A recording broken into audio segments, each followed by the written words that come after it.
Vous avez vu quelques images de cette soirée de 4 matchs en National League. On a beaucoup discuté avec les entraîneurs et les arbitres. Guillaume Asselin a encore marqué. Il y a eu 2 victoires à domicile, 2 victoires sur la route. On est avec Robin Leblanc, Fabien Guignard et Stéphane Rochette aujourd'hui dans ce back-check où on va tout vous dire des rencontres qui étaient au menu ce soir. Mais on s'est bien amusé du côté des Vernets et on s'est bien amusé du côté d'un joueur suédois qui est souvent comparé à un artiste de la glace. Il s'appelle Linus Omark et encore aujourd'hui, il a été fantastique. Regardez plutôt sur le premier but de la soirée comment il s'amuse derrière le but.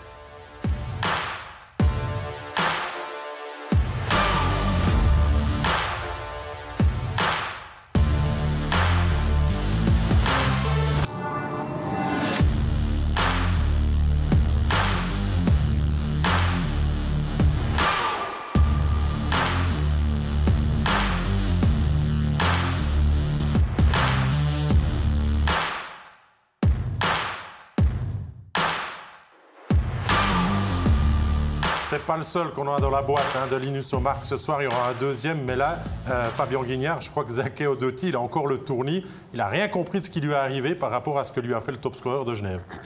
C'est vrai que quand tu joues contre des joueurs aussi à l'aise, aussi habiles techniquement, baisser les yeux sur le puck, c'est pas une bonne idée.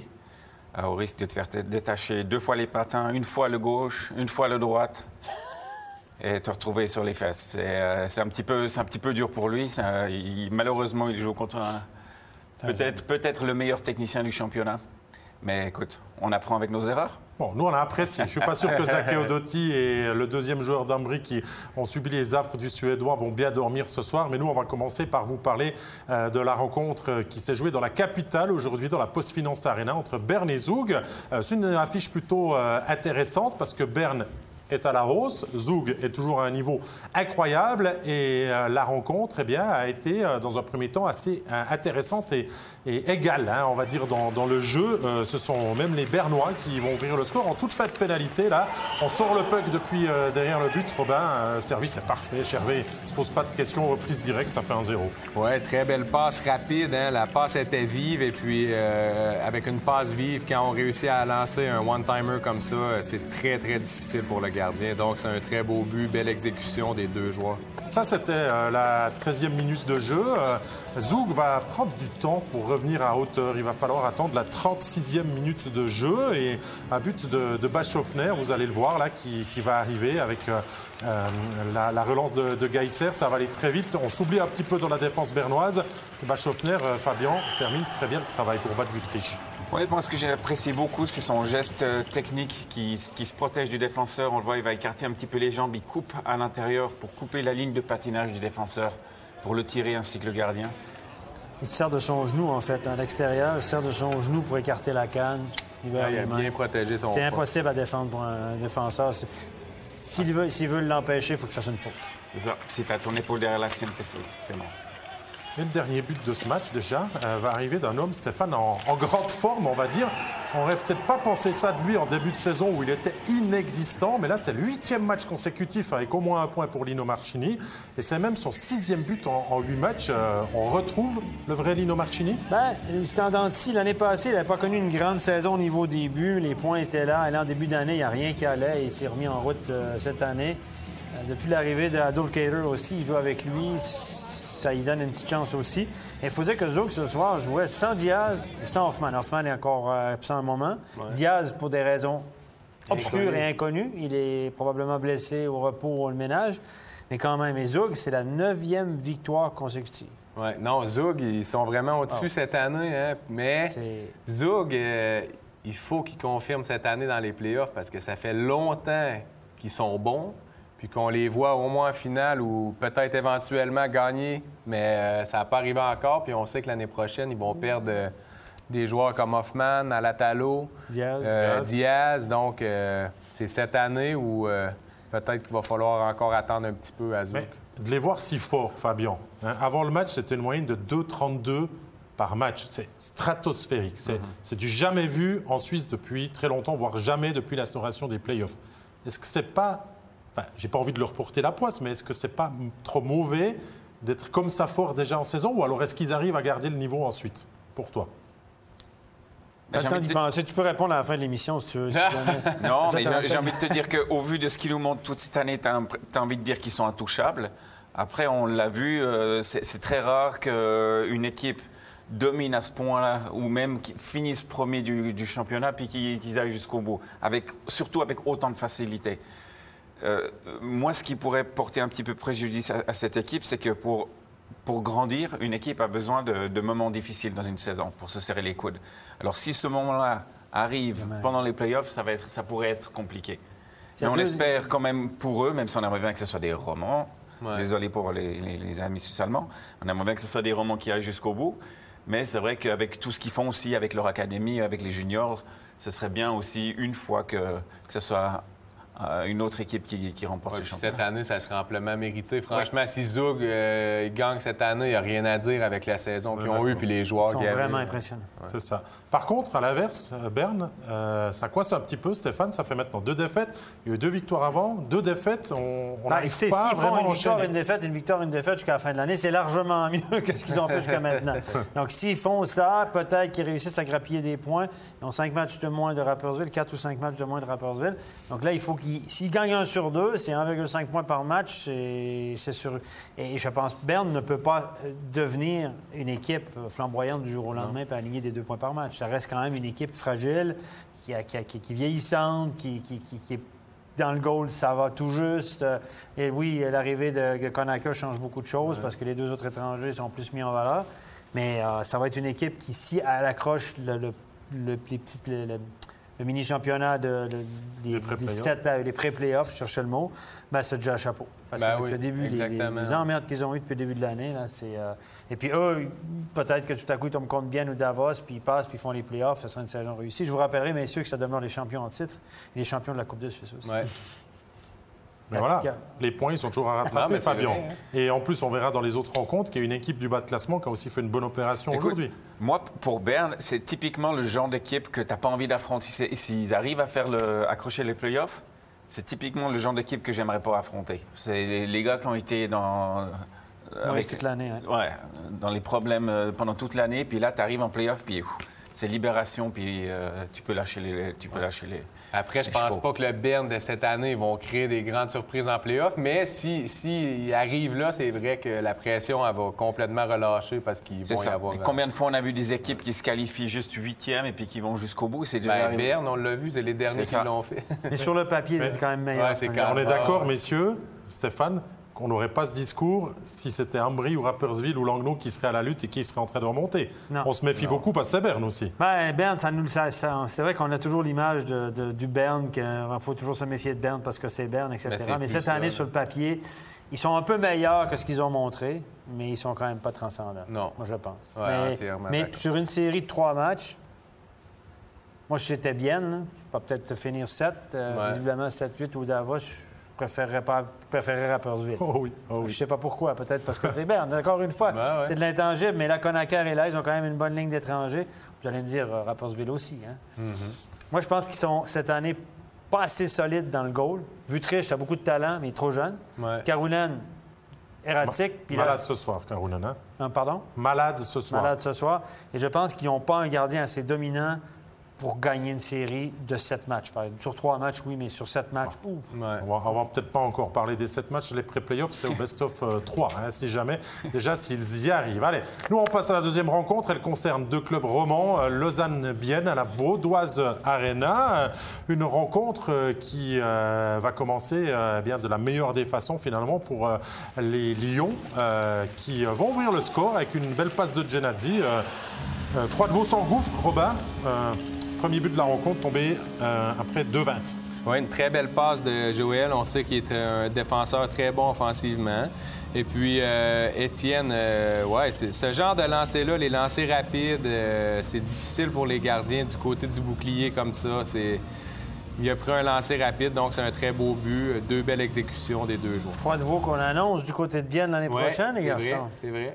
Par contre, pour Pouliot à Genève, la rumeur disait aussi que Pouliot partirait du côté de Genève. Celle-là... un peu plus froide. Celle-là, Selon mes informations, elle n'est pas chaude du tout, celle-là. OK. C'est plutôt... ce serait plutôt un certain bluff de l'agent pour faire monter les enchères ou pour mettre la pression sur Bienne.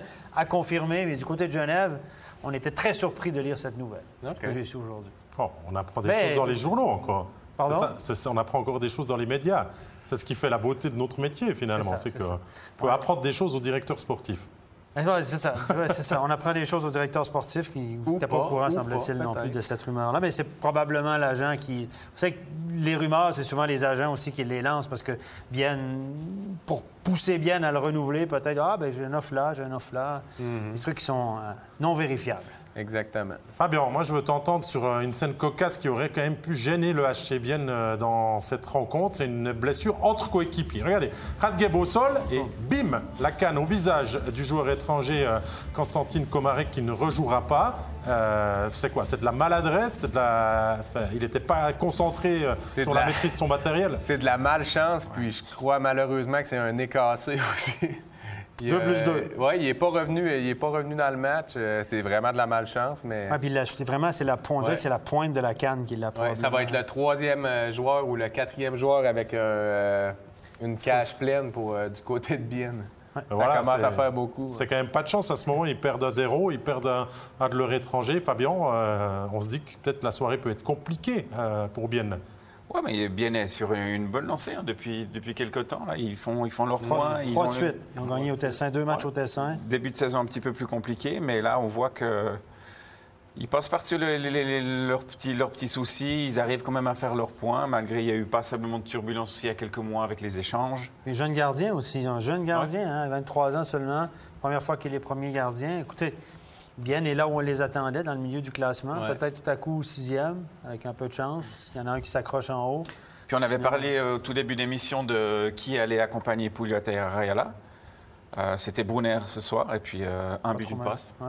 Ouais, mais on va voir que Brunner les a peut-être pas marqués avec ses coéquipiers autour de lui, puisque Bienne, messieurs, dames, fait la différence dans le tiers intermédiaire en marquant 3 fois. Ugly, d'abord, servi par Kunti et Radgeb qui égalise. Ensuite, il y aura le but de Brunner avec une passe de Künzler. On va aussi le découvrir, ce 2-1, vu que Bienne passe l'épaule là en à peu près 3 minutes. Ce but qui sera revu à la vidéo. Stéphane, le but qui arrive là, que l'on va vous remontrer juste après cette réussite entre les jambes de Michael Ugly. C'est un cross-check du défenseur Frick qui amène que Brunner peut contourner le but pour marquer. Le gardien de Lausanne est dérangé par un attaquant, mais l'attaquant est poussé par Frick ou dérangé par Frick ou déséquilibré par Frick, évidemment. Et il ne peut pas faire grand-chose. Lui, il va vers la cage. Regardez ici, on ne voit pas très bien sur cet angle-là. On voit plutôt, mais vous voyez le joueur atterrir. C'est l'angle depuis derrière le but qui va nous en dire un peu plus. Regardez bien le mouvement de Frick, le défenseur. Voilà. Alors, moi, je pense que la responsabilité incombe à Frick. Le joueur Kunzle va vers la cage, veut s'arrêter et pousser. Donc, responsabilité du défenseur impliqué. Bon but. Je pense que c'est une bonne décision, les gars. Moi, je suis entièrement d'accord, Stéphane. Celui-là, on était moins d'accord. Voilà. Fabien, ton avis sur celui-là? On a beaucoup usé de la vidéo. Oui, ils ont regardé la vidéo, les arbitres ont dit que c'était un bon but. Moi, voilà, juste sur ce moment-là, sous un autre angle, pour moi, le puck est caché sous la jambière. Je ne connais pas tous les règlements par cœur. Il y a personne à ma gauche qui les connaît un petit peu mieux. Moi, j'ai arbitré 2-3 matchs. Mais donc, le règlement, c'est que si le puck est visible et le joueur touche le puck en premier et ramasse la jambière après, c'est bon. Alors, là, on voit qu'il est visible. Là, maintenant, on le voit, le puck. Regardez, il est visible. Le joueur touche le puck en premier. Il y a même la canne du défenseur de Lausanne qui touche le puck. Donc, ça, si on regarde que le toucher final, c'est un bon but. Là où Fabien a un problème, et je comprends son interrogation, et moi aussi je me pose la question, c'est que dans un premier temps, Brunner, le gardien a le puck sous sa jambière et Brunner tape la jambière. Ce qui pousse la jambière en arrière, ce qui libère le puck, et l'autre arrive. Peut pas... Alors, effectivement, la dernière poussée, j'ai pas de problème avec, c'est la première avec laquelle j'ai un peu de souci. Parce que finalement, Robert, c'est le game-winning goal, celui-là, le 3-1 à la 39e. Oui, ça a été un gros but, mais c'était pas une décision facile à prendre pour les arbitres. Moi, par exemple, je suis pas en accord avec mes deux acolytes. Moi, j'aurais donné le but, mais ça porte vraiment à discussion. Hein. Donc, on voit aussi la difficulté des fois des arbitres de prendre des décisions. Ouais, même à la vidéo, tu dis, bon, il y a le règlement, est-ce qu'il est visible? On a vu Daniel Stricker aller expliquer longuement, discuter avec McTavish de qu'est-ce qu'il avait vu. Il a probablement expliqué ce que nous, on a vu aussi dans un premier temps. Ils ont peut-être favorisé le côté offensif. C'est ça. Dans le doute, tu gardes la décision sur la glace. Parce que sur la glace, il a été validé. Il a été validé. Donc, on n'a pas eu assez de preuves pour le retourner. Ça se passe tellement vite sur la glace que tu n'arrives pas à dire, suivant dans l'angle que tu es, l'arbitre, il voyait peut-être même pas la rondelle. Donc là, la vidéo... Puis moi, pour faire une petite parenthèse là-dessus, j'ai hâte qu'ils instaurent la règle en Suisse, que c'est plus les arbitres qui prennent la décision, mais qui reçoivent la décision... d'une centrale où il y a une vidéo, puis Ils ont qu'à appeler ici à Recense. Moi, je suis toujours disponible. Non, mais comme ça évite justement ces discussions avec les arbitres après ou les entraîneurs mécontents parce qu'ils savent que la décision ne vient pas de l'arbitre. C'est ça. On est d'accord, on a déjà parlé assez, et puis bien sûr qu'on aimerait cette amélioration dans un avenir proche. Lausanne chasse de l'arrière, 2 buts à combler, on va réduire le score, le but ce que l'on peut appeler de l'espoir, un peu moins de 8 minutes de la fin, Fabien Guignard, Malguin, Hudon et Genadzi concoctent le 3-2. J'ai presque envie de dire que c'est le genre de but qu'on a vu énormément au début de saison. Ça va vite, c'est précis, il n'y a juste pas de discussion. Puis ça fait pour moi quelques temps quand même qu'on ne voit plus trop le Lausanne marquer des buts comme ça. Mais il sort quand même des quintes de Hudon et de Malguin. Ouais, la passe de Hudon, la magnifique. Très belle passe. Exceptionnelle. Le back-checking du joueur de Zug de Bien est pas mal, mais il n'a pas la canne sur la glace, il pousse. Mais quand même, on n'a pas le Hudon des bons jours du début de saison. Hein, Ça, c'était une très belle passe. Là. Il n'y a rien à y enlever, mais dans les playoffs, ils vont avoir besoin de lui comme il était en début de saison. C'est pas un joueur qu'on voit... Malguin, il joue à l'aile ce soir en passant.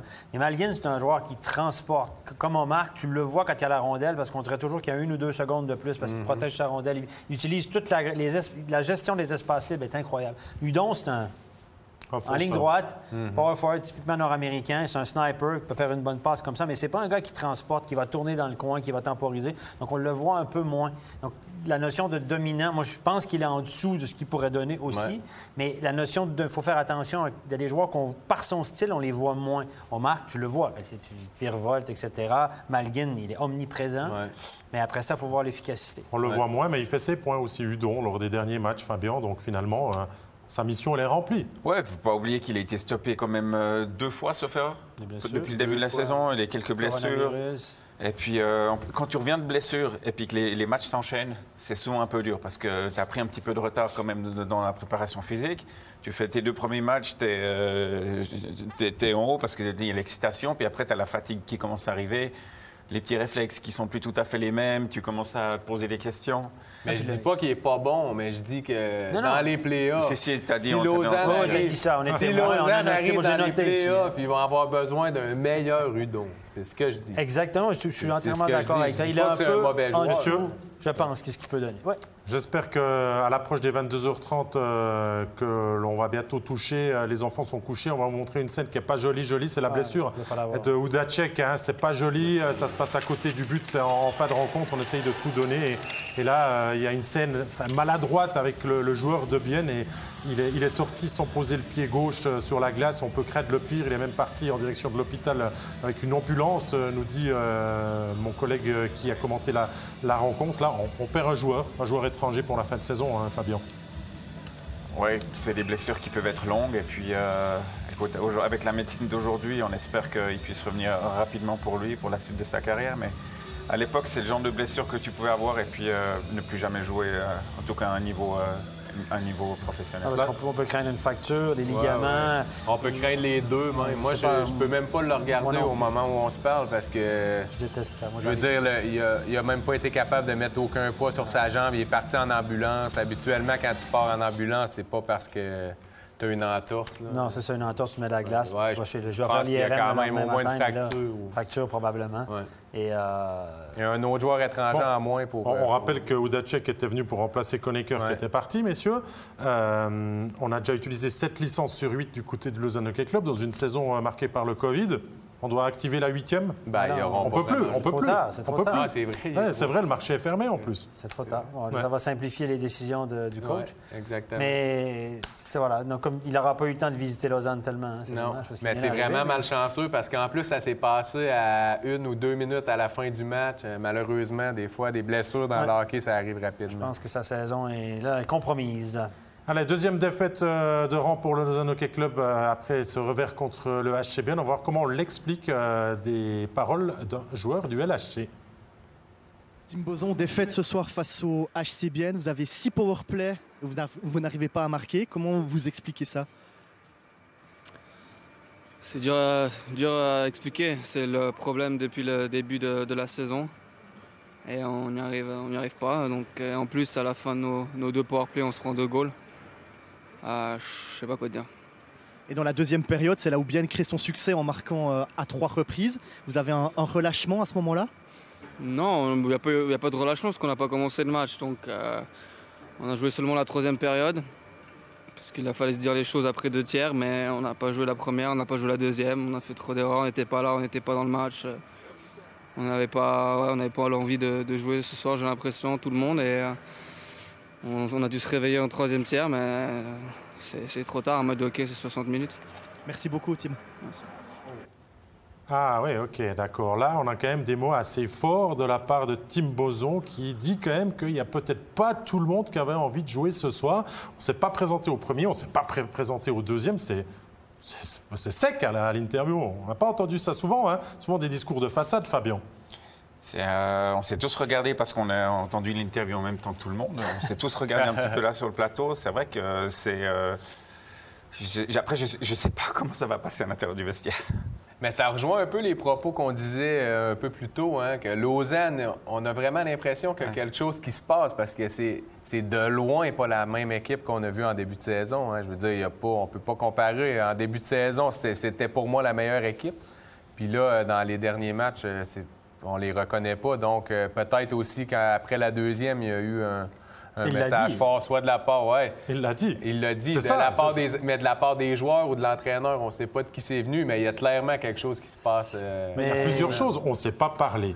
Ouais. Pas tout le monde a voulu faire l'effort nécessaire pour gagner le match. On ne s'est pas présenté. Je ne sais pas, ça fait beaucoup, Steph. Oui, ça fait beaucoup. Je vous rappellerai que Boson, en entrevue, pour l'avoir entendu quelques fois, avec Match notamment, à des entrevues, il n'a pas de filtre des fois. Il a ce franc-parler, des fois, qui est peut-être pas nécessaire. Je ne suis pas certain qu'à l'interne, ça va bien passer, parce que là, il accuse des gens. Il accuse. C'est pas méchant ce qu'il a dit. Il a livré spontanément le fond de sa pensée. La question est de savoir si ça se dit. Mais est-ce que tu le publiquement. convoques, toi, pour ça? Moi, je pense que ça se dit. Moi, je pense que je le convoque. Je pense que j'ai un talk avec lui en disant garde-toi une gêne quand même en entrevue. Dévoile pas des trucs qui se sont passés dans le vestiaire ou des sentiments personnels, parce que là, il y avait c'était chaud, puis quand tu chopes quelqu'un à chaud, il y a des. Donc, je pense que ces paroles ont peut-être été un petit peu trop loin. Il aurait peut-être dû garder une gêne ou atténuer le truc. Mais il est comme ça, hein, donc voilà. Mais de l'extérieur, vu la situation qu'on en discutait, hein, on a l'impression qu'il se passe quelque chose. C'est presque, on a dit, on a la confirmation. Puis tu sais que quand les prochains matchs, tu vas jouer contre une équipe comme ça, tu te dis, à Lausanne, ça va pas bien. Il faut qu'on appuie sur le champignon à un certain moment aussi pour essayer de faire la différence. Puis on sait qu'après... Il faudra qu'ils en gagnent. S'ils en gagnent 1 sur 2 jusqu'à la fin, ils sont bons pour le top 6. Mais là, c'est 3 victoires en 10 matchs. Ils sont pas sur une moyenne de 1 sur 2. Hein. Non, c'est 3 victoires en 10 matchs. Il y a des défaites en prolongation. Mais disons que il y a des signaux un peu inquiétants. C'est ça. On va avoir une réaction aussi du côté de l'équipe gagnante quand même. Peut-être moins prolifique aux propos, un petit peu fort, mais on l'écoute quand même, le joueur du HC Bienne. Gillian Colère, on sait sur les derniers matchs, vous avez eu de la peine en box-play. Et ce soir, les 6 powerplays lausannois n'ont pas fait mouche. Vous avez entraîné ce box-play spécialement?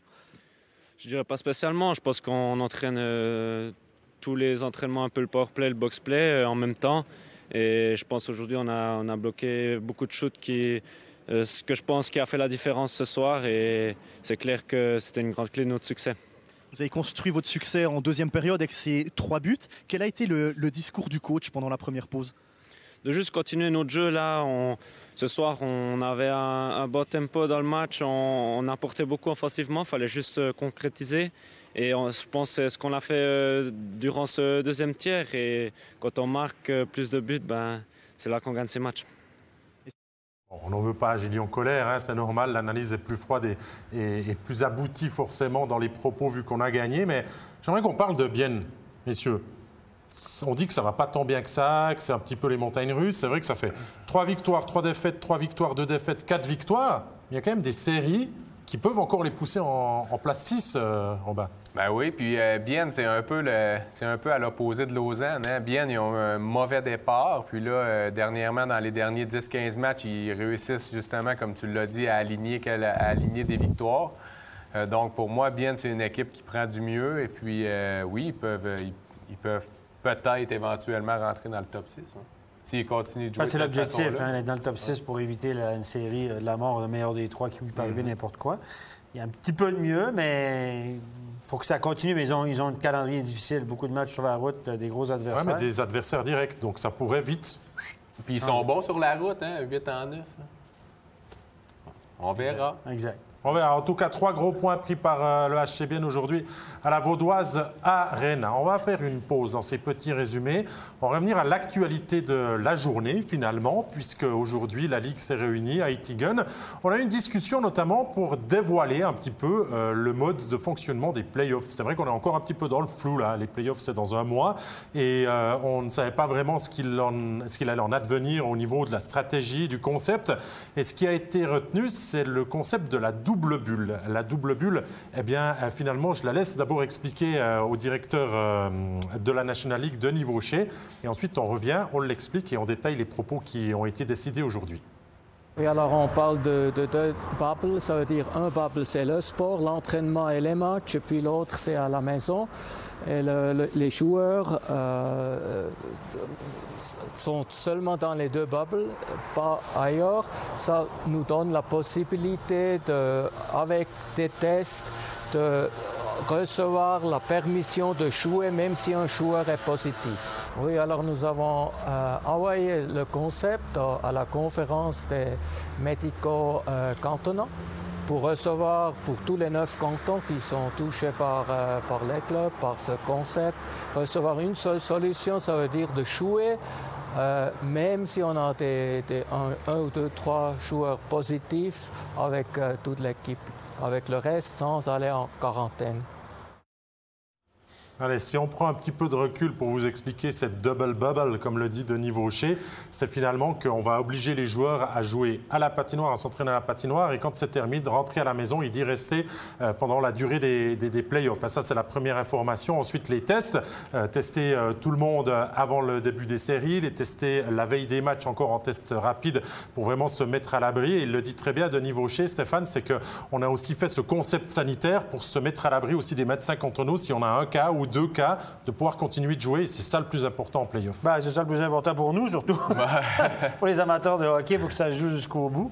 Mais je ne vois pas en quoi ce double bubble, ce nom, fait que durant la saison, il y en avait un, puis on mettait tout le monde en quarantaine. Là, parce que le double bubble, il y a un cas dans l'équipe, ils peuvent jouer. Excusez-moi, là, c'est encore une fois du n'importe quoi. Là. Sur le fond, là, je vois pas... Pourquoi, au niveau des médecins cantonaux, c'est qu'est-ce qui change? Honnêtement, ça défie ma logique encore une fois, mais je suis très heureux que ce soit comme ça. Et puis, la double bubble, c'est juste de dire aux joueurs, vous n'allez pas faire les courses, n'allez pas chez grand-maman et grand-papa. De toute façon, Fabien le disait, les gars, ils ont joué. Ils savent que durant les playoffs, de toute façon, tu vas à la patinoire, tu rentres chez toi, tu te reposes, tu manges comme il faut, puis tu prends le maximum de repos. Ouais, mais moi, j'ai envie de te dire, Stéphane, ce qui est la grande nouveauté quand même, c'est qu'on va tester. On va tester un maximum. Les joueurs, là, ils vont être vraiment, si on fait le test dans le nez, ils vont être rudoyés dans les narines et tout ça. J'espère que le test salivaire pourra être mis en place. Mais Fabien, ça, c'est peut-être ce qu'on aurait dû faire avant, ces tests plus souvent, plus réguliers, pour éviter les quarantaines. C'est vrai que maintenant, ça s'uniformise, ça devient plus courant, ces tests. Ils sont gratuits. Ce n'était pas le cas avant. C'était à la charge des clubs. Ça fait la différence. Mais... Ouais, on avait parlé déjà au début de la saison. On se disait, mais pourquoi est-ce qu'ils ne font pas des tests un petit peu réguliers pour déceler les cas et puis pas ne mettre tout le monde en quarantaine, que tout le monde puisse continuer à s'entraîner?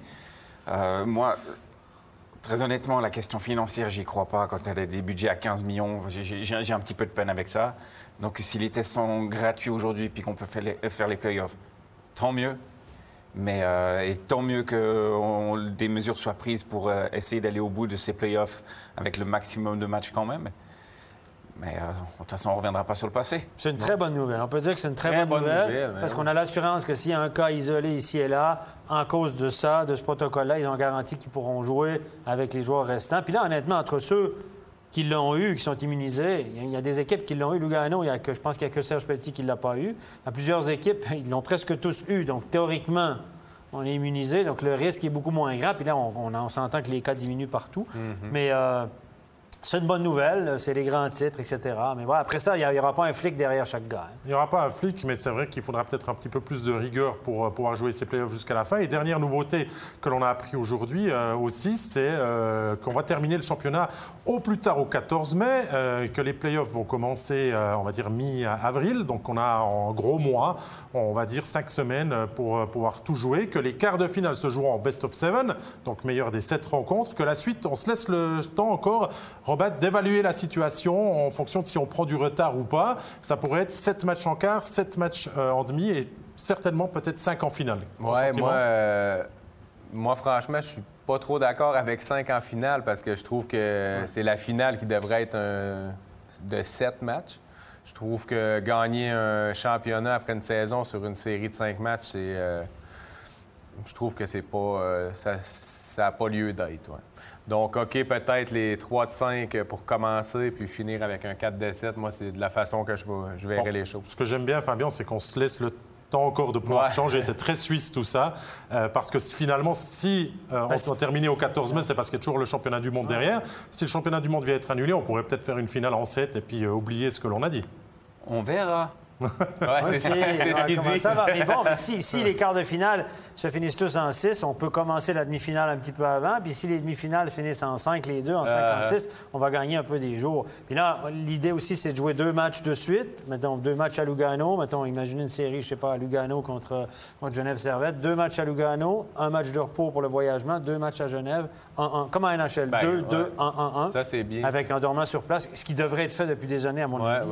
Il y a des scénarios qui sont écrits. On n'a juste pas encore fait le choix final. Bon, c'est pas grave, il reste un mois. Parce que c'est un réel avantage, cette formule-là, pour les équipes qui finissent en première place de commencer quand il y a des spectateurs, 2 matchs chez vous, c'est un réel avantage. Ouais. Tandis que la règle de 1-1, que tu commences à la maison ou non, c'est pas vraiment un match que tu as. S'il n'y a pas de spectateurs, Fabien, c'est peut-être pas autant, on va dire, omniprésent de pouvoir gagner ces 2 matchs à domicile. Écoute, de toute façon, en play-off, tous les matchs, tu veux les gagner. Après, les statistiques nous montrent que, je ne sais plus si c'était la saison dernière ou celle d'avant encore, mais que de commencer à domicile, ce n'est pas forcément un avantage. Tu commences à domicile avec ton public, il y a peut-être une pression qui est aussi un peu plus grande. Pour faire quand même aussi quelques play-offs, moi, j'aimais bien commencer à l'extérieur. Tu peux te permettre aussi de prendre un peu plus de risques.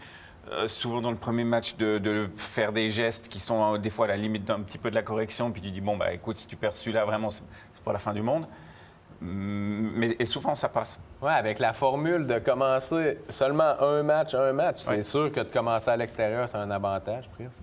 Bon, maintenant, vous avez tous les gens qui nous écoutent. Regardez ce que les joueurs pensent à l'interne. L'avantage de la glace, nous, on se fait chier sur les plateaux de télé à parler de l'avantage de la glace toute la saison. Les anciens joueurs nous disent que ça n'a rien tout ça. Voilà. On a mis un terme à un mythe ce soir, les gars. Si c'est 2 matchs... On y va? Si c'est 2 matchs, là, il y a un avantage. Mais seulement un match, je pense que le 7e match, finir à la maison, ça, c'est clairement un avantage. Ça ne changera jamais. Il sera toujours à domicile pour l'équipe qui a été le mieux classée. On approche aussi de toutes les équipes gentiment à 39 matchs. Et on rappelle que c'est le seuil minimum pour pouvoir au moins avoir un classement point par match en fin de saison si ça devait se compliquer. Donc, on est quand même sur la bonne voie. On vous rassure, ces playoffs. Allez, vous pouvez respirer, ils sont en train d'arriver. Allez, on met entre parenthèses cette belle discussion sur les nouveautés du concept sanitaire de fin de saison pour les playoffs. On revient aux rencontres de ce soir et notamment ce match studio qui nous a permis de passer la soirée avec vous sur MySports1, chers abonnés, avec la rencontre que les Genevois ont passée assez tranquillement, on va dire, face aux Levantins. Mais c'est bien la première fois de la saison, Robin, que Genève s'amuse contre Ambry, parce qu'avant, ça a été 3 défaites consécutives. Aujourd'hui, c'est toute une autre histoire. Oui, puis c'est une très belle pièce de jeu, incroyable. Malheureusement, pour le défenseur, il a très, très mal paru, mais pour les spectateurs, c'était un très beau mouvement de la part d'Omark qui s'est fini par un Très beau lancer aussi dans la partie supérieure. Donc, wow! Bravo au Marc sur cette séquence-là. Et 18e minute de jeu, les pénalités, Fabien, de Ambry vont coûter cher, 5 contre 3. Et qui termine son petit passage à Genève de la meilleure des manières? C'est Guillaume Asselin, tiens. Encore une fois, pour ce dernier match, un but de plus à son égard. On voit qu'il a pratiquement la même hauteur, en dessous du haut des cercles, que Simon Lecoultre sur son premier but. Et moi, ce que j'ai aimé avant aussi sur Lecoultre, c'est que c'était un jeu à 55 et puis qui n'hésite pas à descendre. Tous les joueurs d'Ambry, tous les joueurs blancs se sont recroquevillés un petit peu devant leur but. Et le défenseur n'hésite pas à prendre aussi toute cette glace-là qu'on lui offre plutôt que d'être statique en haut à la ligne bleue. Allez, ça va passer avec 2 nouveaux buts dans la période intermédiaire. Genève va définitivement s'envoler vers la victoire et surtout avec ce but, Stéphane, à 4 contre 5 qui fait mal à ce moment du match. Oui, c'est sûr qu'il fait mal. Mais bon, ce soir, honnêtement, il n'y a pas photo entre les deux équipes. Là. Le talent de Genève, force physique à parler. Ambry, c'était assez compliqué. Faire beaucoup de poids. Il était dans tous les bons et les mauvais coups ce soir. Et là, il marque un bon tir. Et Omark et Winnick, on n'a pas Omark. Fair et Winnick, on en parlait ce soir, quand il se présente tout seul, il tire, il ne déjoue pas. Et lui, il déjoue par contre. Vous avez vu le top scorer? Lui, il s'est dit à soir, je vais faire paraître les défenseurs d'Ambry très mal ce soir. Le Fischer, là, il s'est fait... Appréciez le ralenti. Les championnats du monde de ski alpin viennent de se terminer. Là, c'est un slalom géant, Fabien, qui vient de nous faire. Hein. La spéciale, ouais. Magnifique. Non, écoute, on pourrait la regarder toute la soirée. Ouais. Avec la première, on les a déjà vus plusieurs fois durant le cours de la soirée, mais on s'en lasse pas. C'est magnifique. Il nous a fait Omark nous a fait deux numéros de cirque incroyables. Faire, il y a juste à dire sur ce but-là, merci beaucoup. Merci beaucoup. Non, il n'a même pas levé les bras. Il n'a même pas levé les bras. Il a dit, écoute, je pense que ma grand-mère l'aurait marqué celle-là. Ouais.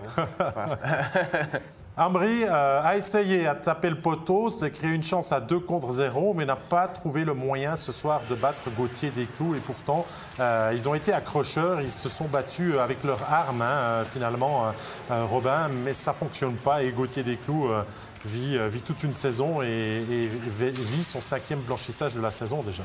Oui, franchement, il fait une très bonne saison. Puis malheureusement, Ambry, on le mérite d'avoir quand même gagné 3 fois contre Genève, mais ce soir, ça a été tout simplement, ils n'ont pas fait le poids. Genève qui est une équipe beaucoup plus complète. Là.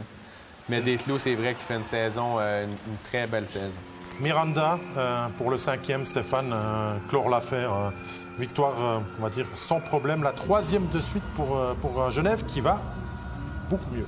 Oui, qui va beaucoup mieux. Ils ont trouvé l'heure d'aller. Ils ont joué vendredi contre Fribourg la semaine dernière. Honnêtement, ils ne méritaient pas ce match-là. Ils n'ont pas été meilleurs. Fribourg a été meilleur qu'eux. Ils ont gagné un peu à contresens. Par contre, dimanche, contre Lausanne, ils ont joué un excellent match. C'est un match engagé, physique. Ça, c'est les matchs qui plaisent aussi à Genève. Et ce soir, honnêtement, il n'y a pas photo entre les deux équipes. Là, Omark avait le vent en poupe ce soir. Omark, il volait sur la glace littéralement. Donc, c'est un gars qui utilise toujours les espaces libres. Et je pense on a mentionné plusieurs erreurs de marquage de la part de Genève. Ambry, s'ils ne sont pas à 110 %, ils n'ont aucune espèce de chance. Et défensivement, ce soir, ils n'étaient pas tout à fait aux aguets. Et quand vous jouez contre un joueur contre Omark, c'est compliqué. Moi, ce que j'aimerais souligner, messieurs, c'est que sur les 3 derniers matchs gagnés par Genève, c'est que c'est 13 buts marqués, donc déjà une offensive qui va très bien, mais c'est un reçu aussi. Ça, c'est important aussi dans cette période de fin de saison, Fabien, pour on va dire, aller avec la confiance le plus loin dans la saison. Je pense que c'est de bon augure au vu de l'avancement de la saison. Les playoffs approchent. J'allais presque vous poser la question avant. Est-ce que vous pensez que Genève, avec le retour des quelques blessés qu'ils ont, peut être un candidat? Offensivement, ils ont énormément de talent. Si derrière, s'ils arrivent à... Ils n'ont pas Thomas Ernest et Morer actuellement. Ouais. Hein? Ils ont du poids quand même, Genève. Ouais. Ce que j'aime de Genève, c'est qu'ils sont bons offensivement, ils ont du talent, mais ils sont aussi capables de jouer le match physique. Puis, défensivement, ça tient la route. Moi, je pense qu'ils ont tous les outils. Ouais. Moi, c'est que... On le voit pendant ce match-là, chose qu'ils n'ont pas toujours fait pendant la saison. Je me suis dit, après le 2e tiers, Genève, c'était juste incomparable. Ils étaient bien au-dessus de Ambry. Mais ils ont eu pris quelques fois pendant la saison. Ils ont commencé un petit peu, quand c'était trop facile, à vouloir faire un petit peu le spectacle, prendre des pénalités, être indisciplinés. Et puis là, jusqu'à la fin du match, jusqu'à la 60e minute, ils ont tenu vraiment la ligne. Et c'est un petit peu pour moi la question. Est-ce que Genève, qualitativement, je pense qu'ils ont il n'y a pas de problème, mais est-ce qu'ils ont la capacité de pouvoir tenir sur le long terme? Ouais, le mental, parce qu'ils ont tous les outils physiques, offensifs, ils ont des artistes, ils ont un Tom Ernest qui peut jouer 25 minutes, un Moral qui peut jouer physique. Un gardien qui est en feu. Un gardien qui connaît une saison extraordinaire. Ça, c'est important. Oui. Et moi, je pense que Genève est un candidat à ça. Mais je ne vois pas qui peut battre Zug. Moi, j'ai vu Zug, là. Je ne vois pas qui peut battre Zug. Mais dans les équipes qui peuvent se rendre en finale contre Zug, je vois clairement Genève. Ouais. C'est vrai. Allez, messieurs, on a une réaction aussi à l'issue de cette rencontre et de la victoire de Genève Servette 5-0 contre Ambry Piotta. C'est l'auteur du 1-0 qui est venu à notre micro. Simon Lecoultre, on a senti dès le début du match une grosse envie d'enfin en gagner une contre Ambry. C'était une bonne source de motivation. Ouais, ils avaient gagné les trois derniers matchs. On se devait de gagner ce match-là vis-à-vis de répondre quoi. On vous a senti quand même tout au long du match plutôt sérieux, vraiment pas de gros relâchements à signaler.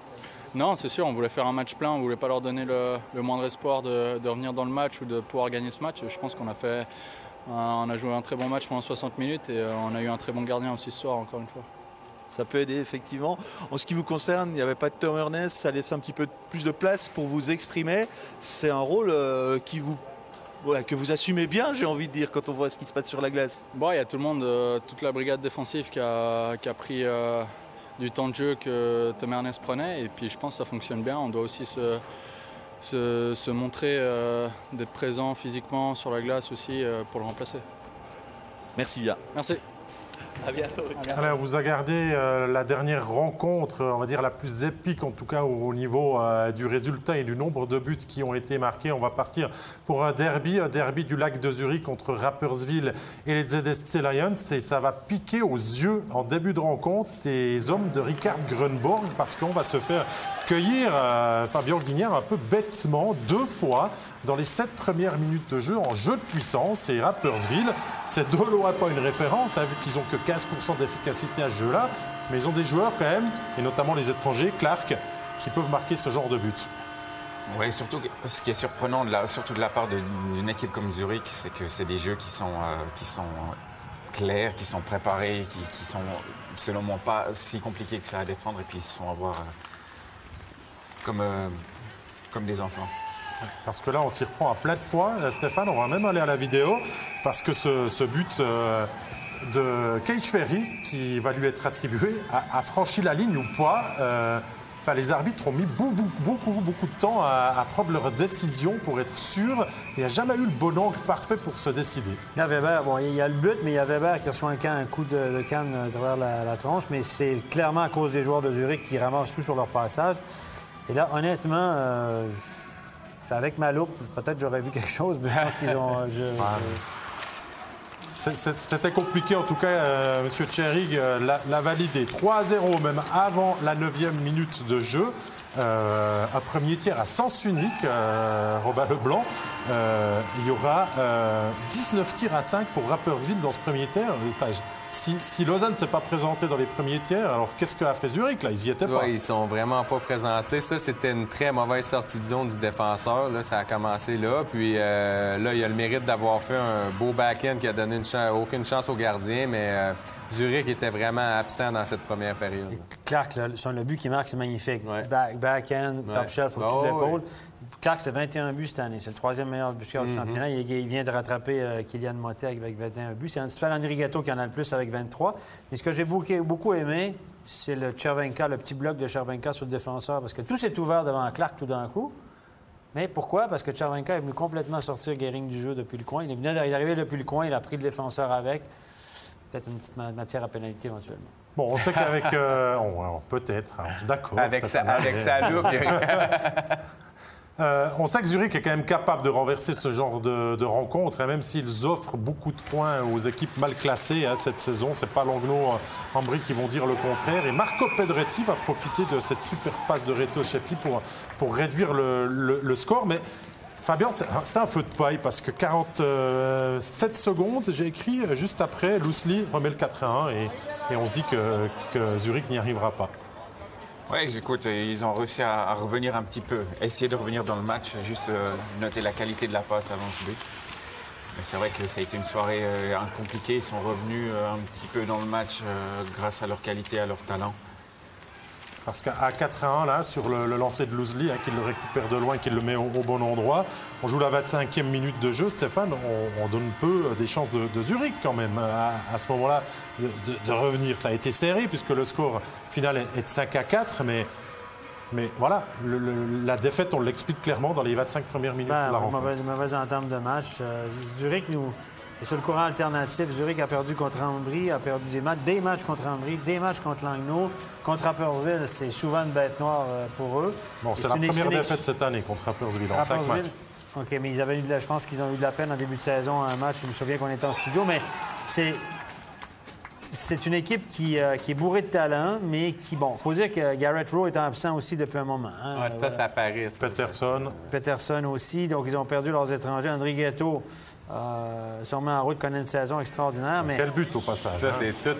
Grunborg, moi, si je suis Grunborg, je me pose des questions quand même. C'est une équipe qui manque cruellement de constance. Il est capable de faire des super matchs, mais que de temps en temps, passe complètement à côté de son sujet. Je vais me dire, sur l'ensemble de la saison, ça fait souvent comme ça. Mais c'est un petit peu récurrent à Zurich ces dernières années. Oui, effectivement. Mais là, je peux vous dire, messieurs, c'est la première fois en 2021 que Zurich concède 2 défaites de suite, mais c'est toujours une victoire, une défaite, une victoire, une défaite. Il y a eu une fois 2 victoires. On avance 1,5 points par match, on est toujours 2e du classement, mais on n'est pas convaincant, Fabien. Non, puis j'ai envie de dire que ce n'est pas digne de la qualité des joueurs qu'ils ont. Si on a parlé tout à l'heure de Zug, qui, eux, sont extrêmement constants, alors peut-être à l'extrême, mais avec la qualité des joueurs qu'ils ont, je pense qu'il devrait y avoir du mieux. Allez, 3 buts encore à vous montrer. Les 3 dans la 3e période. C'est d'abord le but définitif du confort, on va dire, parce que Marco Lehmann va profiter d'un but encore revu à la VDE, décidément. On a d'abord cru Robin Leblanc à une crosse haute, mais je crois bien que c'est le défenseur de Zurich qui finalement se pousse le puck au fond de son propre but pour le 5-2. Voilà. Ah, là, je vais le voir mieux sur la séquence. J'ai pas bien vu. Mais oui, c'est effectivement joueur de Zurich. Hein, c'est une déviation malchanceuse. C'est difficile pour le gardien de prendre ces rondelles-là. Là, tu te dis que quand c'est pas un bon soir, c'est pas le bon soir. Exactement. Bon, mine de rien, derrière, ça fait 5-3 et ça va faire 5-4. Troutman et Gehring, les défenseurs qui vont réduire le score. On a eu au moins le mérite, Stéphane, d'y croire jusqu'au bout pour Zurich, même si on partait un petit peu de trop loin. Oui, effectivement, quand tu as 4 buts d'écart, c'est compliqué. La passe d'Ollenstein est magnifique pour Troutman, qui la loge au-dessus de l'épaule, regarder la vision du jeu de Ollenstein. C'est une équipe qui a du talent, hein, donc qui peut rebondir à n'importe quel moment. Et je pense que moi, je vois Grunborg derrière le banc, qui semblait conquérant, au-dessus de ses affaires l'année passée, grand coach, renouvelé pour 2 ans, etc. Et cette année, on le voit, il rage sur le banc, il est impatient. Moi, je parle aussi aux arbitres, puis ils me disent qu'au niveau, il est très, très nerveux, il râle sur les arbitres, il y a quelque chose qui ne roule pas comme il le veut. C'est un coach qui est très structuré, qui veut beaucoup contrôler la structure de jeu. Et là, ça ne roule pas comme il veut cette année. Mais quand même, à Zurich, hein, ils sont 2e au classement en jouant vraiment pas leur meilleur hockey. Dans les playoffs, c'est quand même une équipe qui peut aller jusqu'au bout avec leur talent, si les joueurs reviennent. Moi, mon intérêt, oui, si Garrett Rowe revient, si Battisberger est haute pour la saison, Frédéric Peterson, bon, ils vont faire des choix d'entraîneur. Il y a Chris Battisberger aussi qui est loin, je viens de le dire. Mais moi, ce qui me dérange de Zurich pour les playoffs, c'est est-ce qu'ils ont vraiment un gardien numéro 1? Ludovic Weber fait un bon travail. Est-ce qu'il a la valeur d'un gardien numéro 1 dans cette ligue pour l'instant dominant? Je ne crois pas. Il est encore un peu jeune, manque d'expérience. Il a fait des bons matchs, d'autres moins bons. Bon, il laissait du temps, il a du talent. Je ne suis pas un fan de Luca Fruela, même s'il a 2 titres. Est-ce qu'ils ont un gardien assez bon pour gagner le titre? Je ne crois pas. Moi, si je peux leur retrouver une faiblesse, c'est dans les gars. Stéphane, tu vas garder le crachoir puisqu'on a une charge de l'inévitable Christian Marty qui va mettre un bon cross-check et la tête dans le plexiglas de Cage Ferry, là, la première fois. Et la deuxième ne va pas être punie. Le joueur est sorti en sang parce qu'il est bien allé manger la bande. Ton avis? Bien, là, au début, il n'y a rien. Là, c'est le deuxième geste. Là, regardez ici, là, juste là, maintenant. Écoutez, encore une fois, est-ce que... En NHL, personne circulait, il n'y a rien à voir. Là, il va vraiment à 2 mains sur la canne. Alors, est-ce que c'est une poussée ou un cross-check? Là, il y a un cross-check éventuellement. Moi, je pense qu'un 2+10 pour charge à la bande ou quelque chose comme ça. Parce que là, il se tape sur le rebord de la bande. Donc, c'est la visière aussi. Il s'est coupé avec sa visière. C'est ça. Alors, bon, les gens à la maison qui voient ça, ils disent « Ah, 5 minutes, c'est épouvantable, c'est Marty, on peut-être pas 5 minutes, mais rien, c'est peut-être pas juste non plus. » Alors, est-ce que c'est un cross-check ou une poussée? Si c'est une poussée à la hauteur de la cuissette puis le gars gicle dans la bande... Il n'y a rien. Ah, dans NHL, il n'y a rien. NHL, il en parle Ici, même ça vaut pas. peut-être 2+10 éventuellement, mais je pense pas que c'est matière à 5 minutes. Non, L'histoire, c'est qu'on se fait aussi impressionner parce qu'il y a du sang. Il ne faut pas oublier que si la bande, il n'y avait pas de décalage entre le plexi et la bande, là, on parle de quoi? De 3 cm, puis il frappe juste à ce moment-là, juste à ce niveau-là. Mais si c'était vraiment une paroi comme... lisse, comme ça. Que vous ne voyez peut-être pas là, mais il n'y aurait absolument rien du tout. Ouais. On est d'accord. Messieurs, on va passer aux 3 étoiles de la soirée.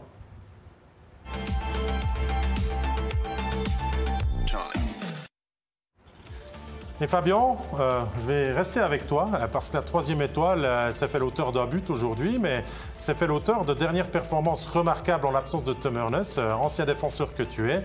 Tu as voulu mettre Simon Lecoultre dans les top joueurs de cette soirée. Tu vas dire que j'ai insisté un petit peu? Un petit peu quand même. Si, moi je suis témoin, on est là les deux. On est témoins.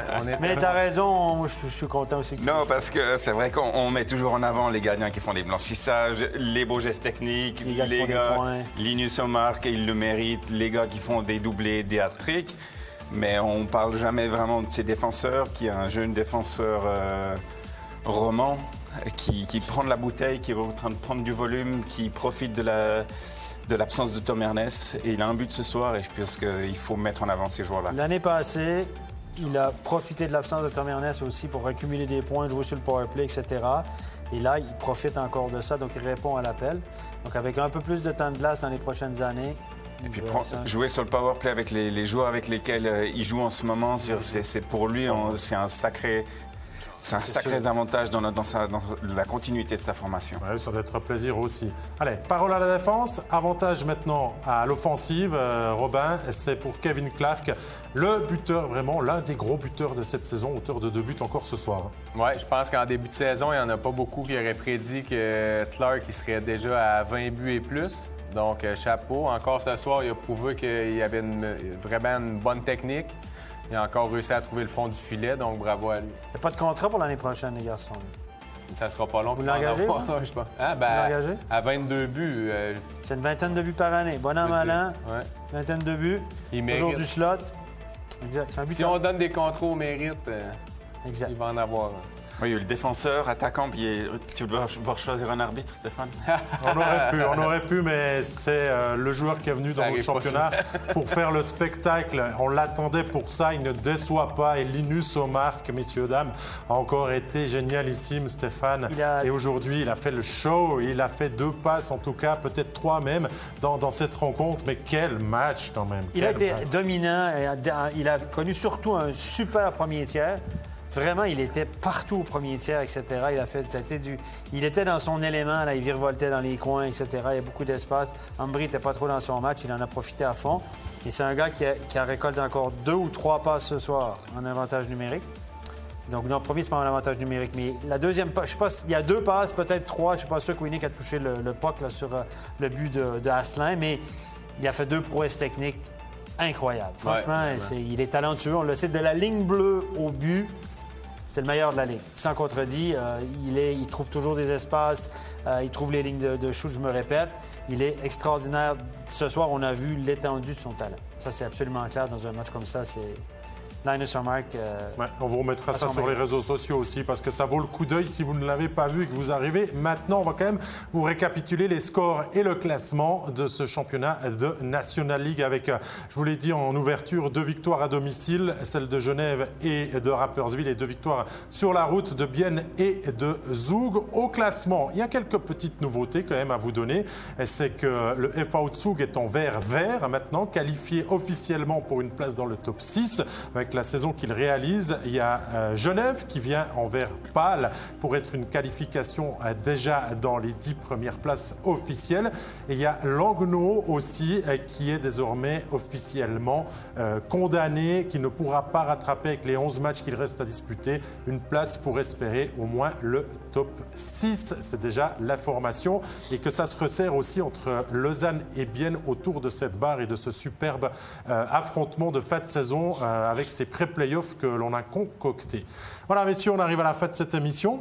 Merci Robin Leblanc, merci Fabien Guignard, merci Stéphane. Bien sûr, d'avoir été avec nous. Merci à l'équipe, à la régie aussi, qui a mené à bien cette soirée. Et je vous rappelle que demain, notez-le bien, c'est le début des pré-playoffs déjà en Swiss League avec une affiche que l'on va vous commenter. C'est la Chaux-de-Fonds face aux Getseka Lions et que le retour de la National League, c'est prévu pour vendredi. Passez une très bonne soirée, prenez soin de vous et à vendredi ou à demain pour les plus fidèles.